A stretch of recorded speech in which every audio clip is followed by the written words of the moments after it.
வணக்கம் news matrix நேயர்களே. நம்மோடு இணைந்திருப்பவர் கேப்ரியல் அவர்கள். அவர்களோட பல்வேறு விஷயங்கள் குறித்து பேச இருக்கிறோம். வாருங்கள். வணக்கம். சீமான் அவர்கள் தொடர்ந்து தாவகாவின் தலைவர் விஜய் அவர்களை விமர்சனம் செஞ்சுட்டு வர்றார். அது குறித்து நேற்றைய தினம் செய்தியாளர்கள் அவரிடம் கேட்டாங்க. நீங்கள் கட்சி ஆரம்பிப்பதற்கு முன்பாக விஜய் அவர்களை தொடர்ந்து ஆதரிச்சிங்க. கட்சி ஆரம்பித்த பின்பு ஏன் எதிர்க்கிறீங்க, ஏன் உங்கள் நிலைப்பாட்டில் இந்த மாற்றம் அப்படின்னு சொல்லிட்டு ஒரு கேள்வி கேட்கப்பட்டது. அந்த கேள்விக்கு அவருடைய கொள்கையில் திராவிடம், அதே போல் இங்கே இருக்கிற ஒரு பழமையான மரபு அரசியல் அவர் பேசுகிறாரு அப்படின்னு ஒரு விஷயத்த சொன்னார். நீங்கள் எப்படி பார்க்குறீங்க அவரோட பதிலில்? அது ஒரு நியாயமான பதிலா, அது ஏற்றுக்கொள்ளக்கூடியதா? சீமான் அவர்கள் ஸ்டார்டிங்கில் விஜயை ஆதரித்தார் அப்படின்ற மாதிரி பார்க்கல, விஜய் அவர்களை வரவேற்றாருன்னு பார்க்குறேன். பொதுவாக ஒருத்தங்க நாங்கள் அரசியலுக்கு வரோம்னு சொல்லும்போது ஓகே நாங்கள் உங்களை வரவேற்கிறோம், நல்லா பண்ணுங்க அப்படின்ற மாதிரி ஒரு என்கரேஜ்மெண்ட் கொடுப்பாங்க. யூஸ்வலாக அது பண்ணுறது ஒரு நாகரிகமான ஒரு விஷயம்தான். அரசியல் ரீதியாக ஆதரிக்கிறதுன்றது வேற. இப்போ இனிஷியலாக விஜய் உள்ளே வராரு, விஜயோட அரசியல் என்ன, அவரோட கொள்கை சித்தாந்தம் என்ன, இந்த விஷயங்கள் எதுவுமே தெரியாது. ஸோ புதுசாக அரசியலுக்கு வரும்போது வாங்கன்னு அவரை வெல்கம் பண்ணுறாங்க. அதுக்கப்புறம் முதல் மாநாடு நடக்குது. முதல் மாநாடு நடக்கும்போது அவரோட கொள்கை சித்தாந்தம் என்ன, எதிரி யார், நண்பர் யார், இந்த விஷயங்களெல்லாம் டிஃபைன் பண்ணுறாரு. அதில் குறிப்பாக கொள்கை சித்தாந்தம்னு வரும்போது தமிழ் தேசியமும் திராவிடமும் அப்படின்ற மாதிரி அவர் பேசுகிறார். அது மிகப்பெரிய ஒரு சிக்கலான ஒரு விஷயமா நான் பார்க்குறேன். குறிப்பாக ஒரு தமிழ் தேசிய கட்சியை நடத்தக்கூடிய ஒரு தலைவரோட பாயிண்ட் ஆஃப் வியூலேருந்து பார்க்கும்போது ரொம்ப டேஞ்சரான விஷயம். ஏன்னா சீமான் அவர்களோட அரசியலே லாஸ்ட் ஒரு 10 years திமுகவை எதிர்த்து, திராவிடத்தை எதிர்த்து அவர் அரசியல் பண்ணிட்டு இருக்கார். ஸோ தமிழ் தேசியமும் திராவிடமும் சொல்லும்போது திமுக எதிர்ப்பு, திராவிட எதிர்ப்பையே டைல்யூட் பண்ணுற மாதிரி ஆயிடுது. தமிழ் தேசியமும் திராவிடம் ஒன்று தான் அப்படின்ற மாதிரி ஆயிடுது. ரெண்டு பேரும் சண்டை போட்டிருக்க வேண்டிய அவசியம் இல்லை அப்படின்றது அதோட மறைமுக பொருள். ஸோ அந்த இடத்துல இருந்து அந்த இனிஷியலான அந்த முரண் ஸ்டார்ட் ஆகுது, அட்டாக் பண்ண ஆரம்பிக்கிறார். அதுக்கப்புறம் இப்பவும் பார்த்தோம்னா அந்த விஷயம் கன்டினியூ ஆகிட்டு இருக்கு. பொலிட்டிக்கலாக விஜய் அவர்கள் மேலே விமர்சனங்களை வச்சுட்டு இருக்காரு.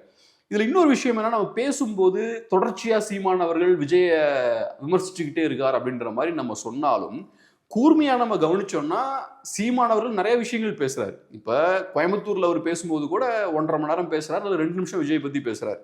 பிரஸ் மீட் நடக்கும்போது அவரு 1 மணி நேரம் பேசுறாரு, அதுல ஏதாவது ஒரு பத்திரிகையாளர் விஜயை பத்தி கேட்கிறாரு, கேட்கும்போது ஒரு 2 minutes விஜயை பத்தி பேசுறாரு. ஆனால் மீடியாவில் அந்த விஷயம் தான் ஹைலைட் ஆகி பேசப்படுது. ஸோ அப்படி இருக்கும்போது மீடியாவில் அதை ஹைலைட் பண்ணும்போது சீமான் அவர்கள் தொடர்ந்து விஜயை பற்றியே பேசிகிட்டு இருக்கார் அப்படின்ற ஒரு தோற்றம் ஏற்படுது. அது ஆனால் ஒரு ஃபால்ஸ் நரேட்டிவ் தான் பார்க்குறேன். அவர் எல்லா இஷ்யூஸையும் பேசுகிறாரு, அதில் இதையும் டச் பண்ணுறாரு. பேசுகிற விஷயங்களில் விஜய் அவளை பற்றி விமர்சனம் செய்வது மட்டுமே ஃபோக்கஸ் செய்யப்படுது அப்படின்னு சொல்லிட்டு சீமான் அவர்கள் புரிந்து கொண்டிருப்பார். இருந்தும் இந்த மாதிரி 2 பேருக்கும் ஒரு தனிப்பட்ட பகை மாதிரி கொண்டு போகிறாங்க. இது நல்லதா? இப்போ தனிப்பட்ட பகை மாதிரி அதை புட்ரே பண்ணுறாங்கன்னா அது மீடியாவோட சித்தரிப்பு தான். இல்லை, நம்ம மீடியாவுக்கு எதுக்கு தீனி போடணும் அப்படின்னு நான் கேட்குறேன். அது அந்த கேள்விக்கான பதில் நான் எப்படி பார்க்குறேன்னா, இதை மீடியாவுக்கு தீனி போடுறார் அப்படின்றத தாண்டி விஜய் அவர்கள் அரசியலுக்குள்ள வரார், ஒரு அரசியலை முன்வைக்கிறார், சில விஷயங்கள் பண்ணுறார்.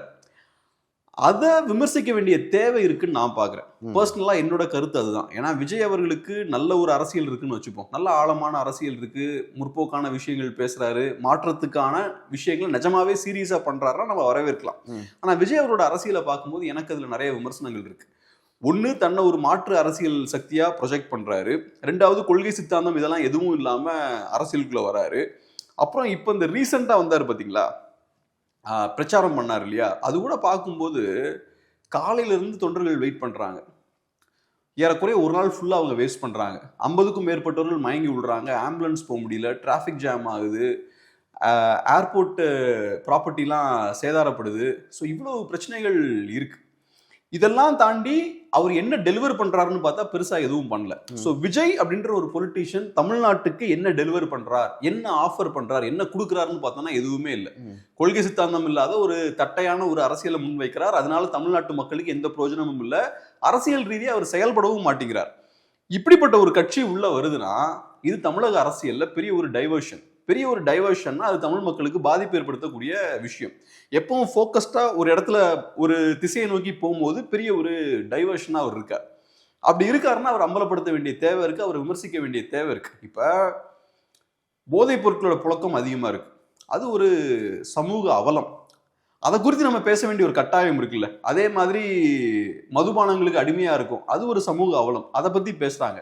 சினிமா மோகம் இருக்குல்ல, அதுவும் ஒரு சமூக அவலம் தான். சினிமாவை பைத்தியகாரத்தனமா பாக்குறது, பால் அபிஷேகம் பண்றது, ஃபர்ஸ்ட் டே போய் தியேட்டர்ல போய் உட்கார்றது, அதுக்கு ஆயிரக்கணக்கான பணத்தை செலவழிக்கிறது, வெறித்தனமா ரசிகர்களா இருக்கிறது இல்ல, அது ஒரு பெரிய சமூக அவலம் தான். இது அடுத்து எங்க போகுதுன்னு பார்த்தோம்னா நடிகர்களை தூக்கிட்டு அரசியலுக்கும் வராங்க. சோ அப்ப எப்படி நம்ம தமிழ்நாடு அரசியல் வரலாற்று தொடக்கத்திலிருந்தே அதை நம்ம ஏத்துக்க கூடாது, அதை நம்ம ஏத்துக்க கூடாது.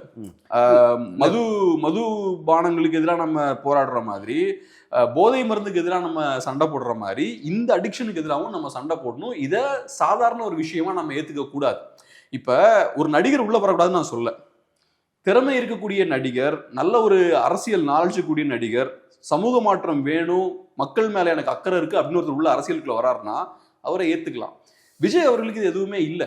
அவரோட அரசியல் தட்டையா இருக்கு, அரசியல் செயல்பாடு ஒண்ணுமே இல்லை. சோ நான் நடிகர், எனக்கு ஃபேம் இருக்கு, அதை வச்சு நான் ஓட்டு வாங்குவேன்னு வராரு. அதை நம்ம ஏத்துக்க கூடாது. அது போக அவரோட அரசியல் தமிழ்நாட்டுக்கு நல்லதும் கிடையாது. நான் ஏற்கனவே உங்கள்கிட்ட பேசியிருக்கேன், அவரோட அரசியல் திமுகவுக்கு தான் லாபம் தரப்போகுது. ஸோ அந்த வகையில இல்லை, நான் அதுலேயே வந்து முரண்படுறேன். ஏன்னா நிறைய பேர் என்ன சொல்கிறாங்க, திமுகவுக்கு லாபம் தரப்போகுது அப்படின்னு சொல்லிட்டு ஒரு விஷயத்த சொல்கிறாங்க. ஏன்னா 2005 வந்து விஜயகாந்த் அவர்கள் கட்சி ஆரம்பிக்கும் பொழுது அதிமுக வந்து ஆளும் கட்சியாக இருந்தது, திமுக எதிர்கட்சியாக இருந்தது. அதன் பிறகு வந்து கமல்ஹாசன் வந்து கட்சி ஆரம்பிக்கும் போது அதிமுக ஆளும் கட்சியாக இருந்தது, திமுக எதிர்கட்சியாக இருந்தது.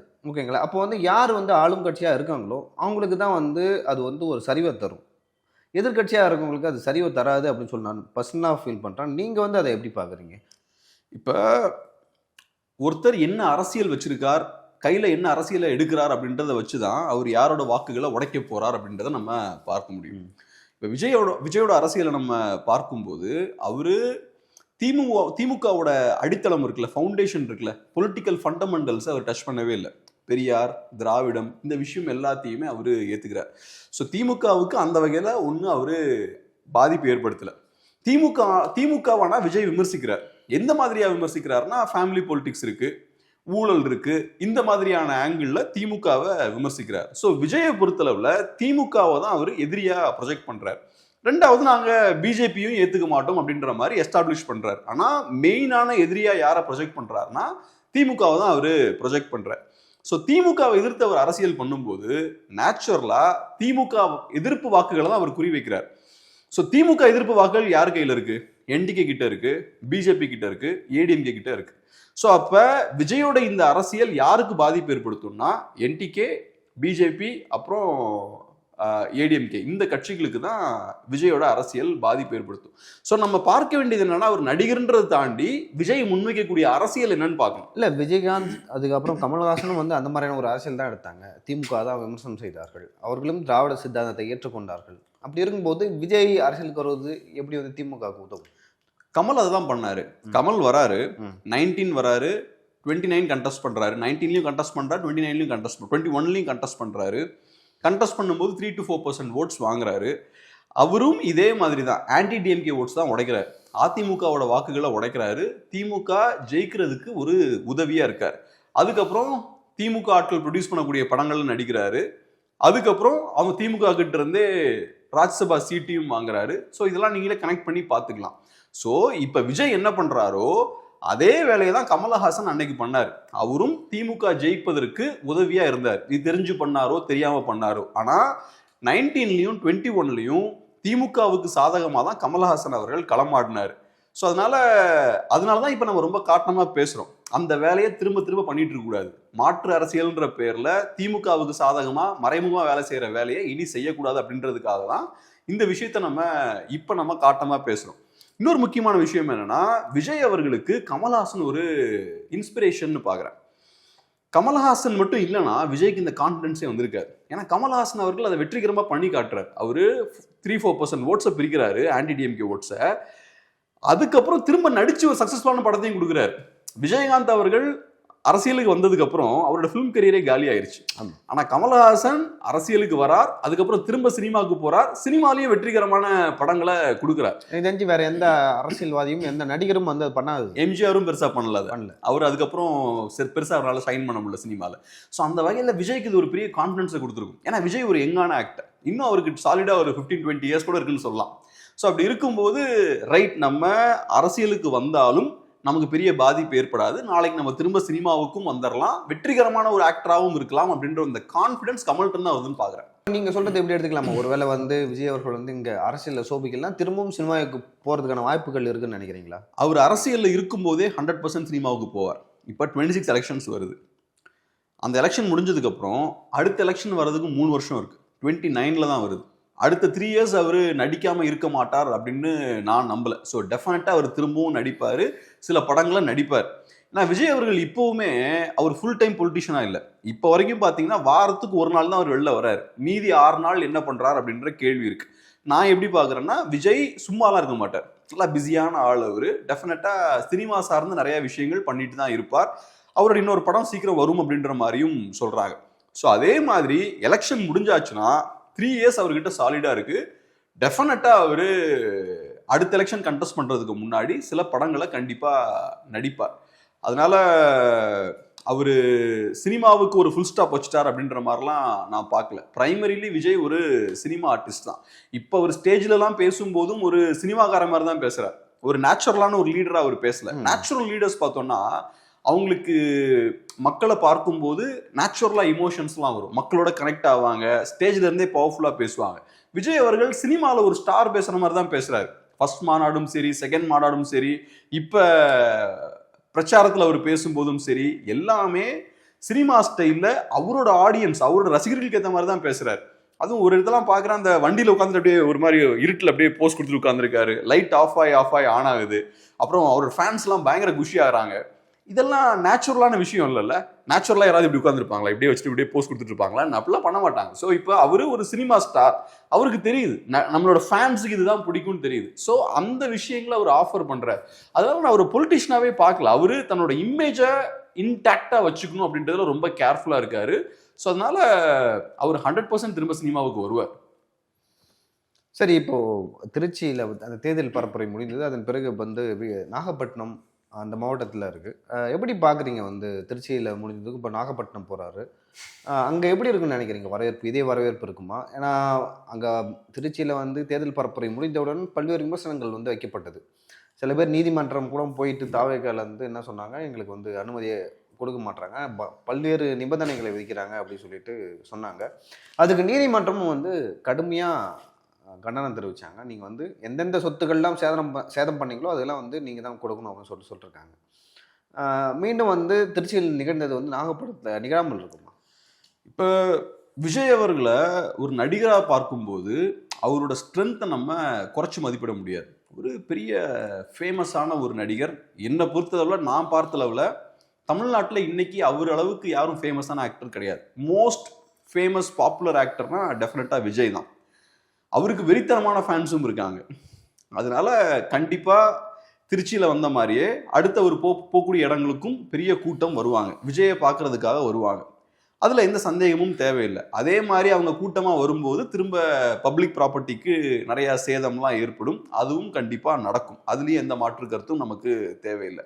ஆனால் இதில் எனக்கு இருக்கக்கூடிய பார்வை என்னன்னா, ஒரு பொலிட்டிக்கல் பாயிண்ட் ஆஃப் வியூலேருந்து பார்க்கும்போது, ஒன்று விஜய்க்கு பெரிய அரசியல் புரிதல் இல்லை, கட்சிக்கு பெரிய அரசியல் செயல்பாடு இல்லை, வரக்கூடிய தொண்டர்களும் அரசியலுக்காக வரல, அவங்க விஜயை பார்க்கறதுக்காக வராங்க. அதை தாண்டி இல்லை நீட்டுக்காக நான் வரேன், கச்சத்தீவை மீட்கணுன்றதுக்காக வரேன் அப்படின்லாம் அவங்களுக்கு எதுவும் கிடையாது.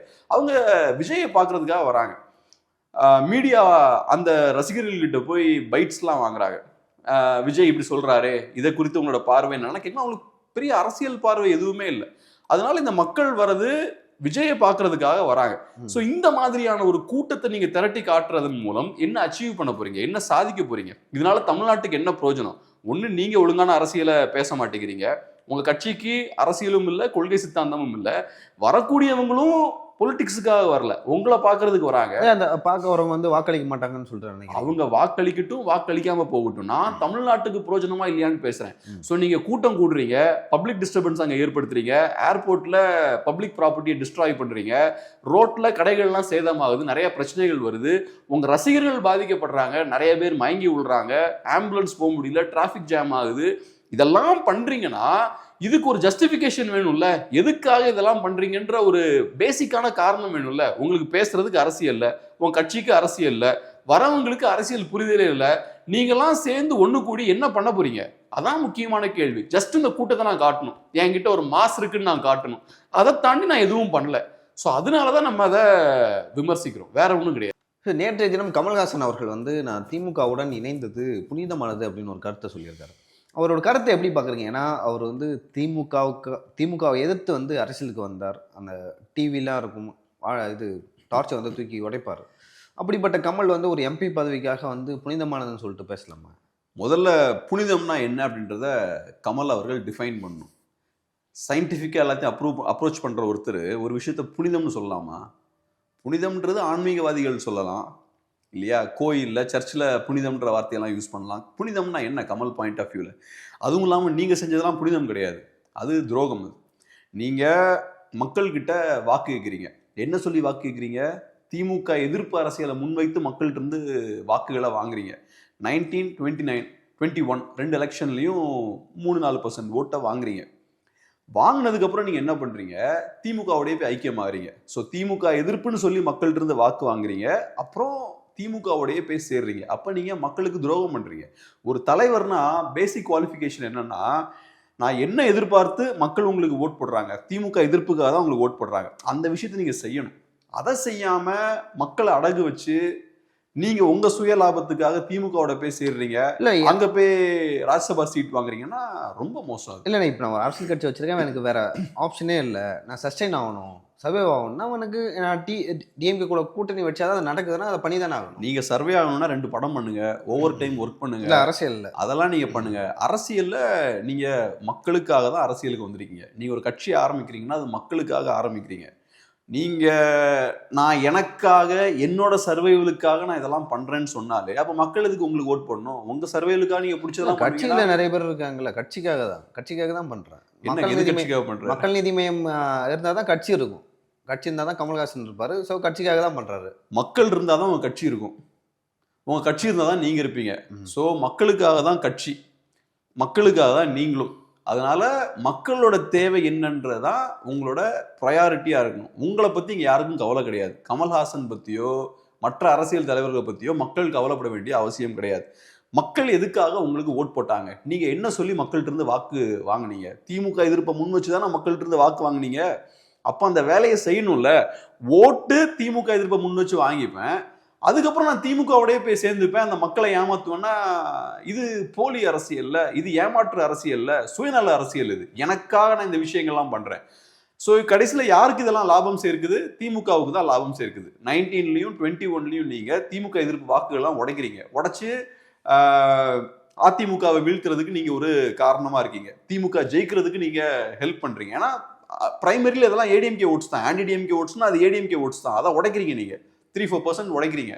ஸோ இப்படிப்பட்ட ஒரு வேலையை பண்ணிட்டு இப்போ வேலை முடிஞ்சதுக்கு அப்புறம் நீங்க திமுக கூட போய் சேர்றீங்க. அவங்க உங்களுக்கு சீட்டும் கொடுக்குறாங்க, ராஜ்யசபா சீட்டும் கொடுக்குறாங்க. இது எப்படி புரிஞ்சுக்கிறது? அப்ப நீங்க பண்ண வேலைக்கான சன்மானமா இது? மக்கள் எப்படி இதை பார்க்கணும்?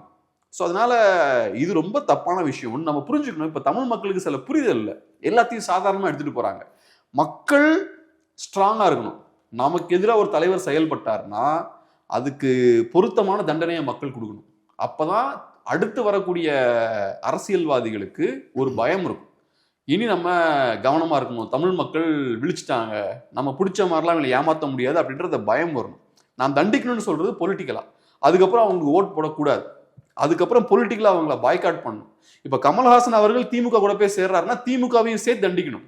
ஏன்னா கமல்ஹாசன் அவர்கள் அவர் கொள்கை, அவரோட அரசியலை தூக்கி போட்டுட்டு எதிரியோடய போய் சேர்றாருன்னா அதை செய்யக்கூடிய 2 பேரையும் சப்போர்ட் பண்ணக்கூடாது. திமுகவையும் சப்போர்ட் பண்ணக்கூடாது, கமலையும் சப்போர்ட் பண்ணக்கூடாது. ஏன்னா திமுகவும் காம்ப்ரமைஸ் ஆகிறாங்கல்ல இந்த இடத்துல.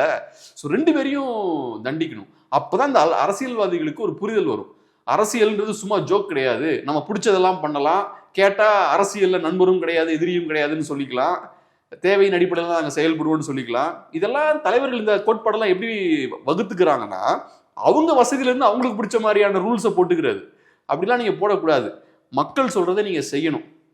ஒரு ஸ்டாண்ட்ல நின்னா ஸ்ட்ராங்கா ஸ்டாண்ட்ல நிக்கணும். ஒரு ஸ்டாண்ட் எடுக்கிறீங்கன்னா மக்களுக்காக அந்த ஸ்டாண்ட் எடுக்கணும். உங்களுக்கு பிடிச்ச மாதிரிலாம் நீங்க லெஃப்ட் ரைட் சென்டர்லாம் ஓடக்கூடாது.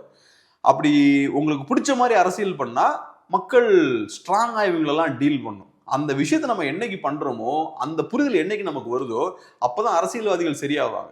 அதுக்கப்புறம் இந்த மாதிரிலாம் பண்ணிட்டு இருக்க மாட்டாங்க.